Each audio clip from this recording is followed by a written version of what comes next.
ਪਾਕਿਸਤਾਨ 'ਚ ਪੰਜਾਬੀ ਕੌਮਪ੍ਰਸਤਾਂ ਦੇ ਸਭ ਤੋਂ ਵੱਡੇ ਨੈਟਵਰਕ ਪੰਜਾਬੀ ਨੈਸ਼ਨਲਿਸਟ ਫੋਰਮ ਵੱਲੋਂ ਜੀ ਆਇਆਂ ਨੂੰ। ਪੰਜਾਬੀ ਨੈਸ਼ਨਲਿਸਟ ਫੋਰਮ PNF ਦੀ ਲੀਡਰਸ਼ਿਪ ਦਾ ਬੈਕਗ੍ਰਾਉਂਡ ਤੇ ਗਰਾਊਂਡ 'ਚ ਕੰਮ ਕਰਨ ਦਾ ਤਰੀਕਾ।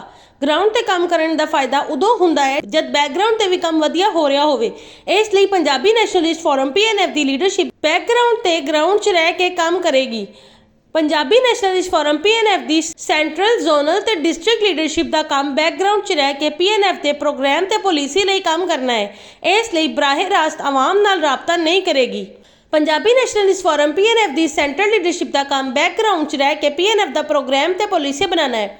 ਪੰਜਾਬੀ ਨੈਸ਼ਨਲਿਸਟ ਫੋਰਮ PNF ਦੀ ਜ਼ੋਨਲ ਲੀਡਰਸ਼ਿਪ ਦਾ ਕੰਮ ਬਣਾਏ ਗਏ ਪ੍ਰੋਗਰਾਮ ਤੇ ਪਾਲਿਸੀ ਤੇ ਬੈਕਗ੍ਰਾਉਂਡ 'ਚ ਰਹਿ ਕੇ ਅਮਲ ਕਰਾਉਣਾ ਹੈ।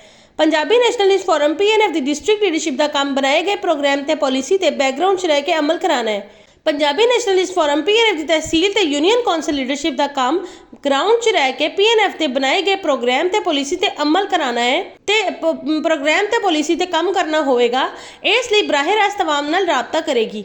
ਪੰਜਾਬੀ ਨੈਸ਼ਨਲਿਸਟ ਫੋਰਮ PNF ਦੀ ਤਹਿਸੀਲ ਲੀਡਰਸ਼ਿਪ ਦਾ ਕੰਮ PNF ਦੇ ਬਣਾਏ ਗਏ ਪ੍ਰੋਗਰਾਮ ਤੇ ਪਾਲਿਸੀ ਤੇ ਗਰਾਊਂਡ 'ਚ ਰਹਿ ਕੇ ਅਮਲ ਕਰਾਉਣਾ ਹੋਵੇਗਾ। ਪੰਜਾਬੀ ਨੈਸ਼ਨਲਿਸਟ ਫੋਰਮ PNF ਦੀ ਯੂਨੀਅਨ ਕੌਂਸਲ ਲੀਡਰਸ਼ਿਪ ਦਾ ਕੰਮ PNF ਦੇ ਬਣਾਏ ਗਏ ਪ੍ਰੋਗਰਾਮ ਤੇ ਪਾਲਿਸੀ ਤੇ ਗਰਾਊਂਡ 'ਚ ਰਹਿ ਕੇ ਅਮਲ ਕਰਾਉਣਾ ਹੋਵੇਗਾ।